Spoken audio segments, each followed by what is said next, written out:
నమస్తే. నా పేరు దువ్వ వెంకట్. ఈరోజు మనం చూస్తున్నాం ఏది సంగతిలో వచ్చిన వార్త చూసుకున్నట్లయితే ఏసీబీ సోదాలు అన్నట్టుగా మనం ఒక వార్త చూసుకున్నాం.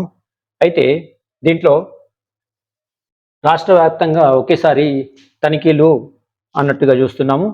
అయితే వార్డెన్లకు ముచ్చెమటలు, సంక్షేమ హాస్టల్ మీద అవినీతి నిరోధక శాఖ విరుచుకుపడింది. రాష్ట్ర వ్యాప్తంగా ఏకకాలంలో ఏసీబీ ఆయా ప్రాంతాల్లో ఉన్న సంక్షేమ వసతి గృహాల్లో సోదాలు చేసింది. మంగళవారం తెల్లవారుజామున ఆకస్మిక దాడులు నిర్వహించారు.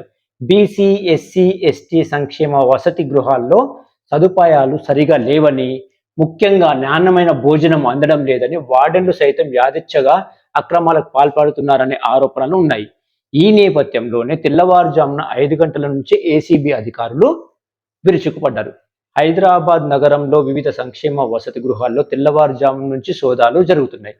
హాస్టల్ వసతి సౌకర్యాలు, భోజన నాణ్యతలు ఎలా ఉన్నాయనేది విద్యార్థులను అడిగి తెలుసుకున్నారు.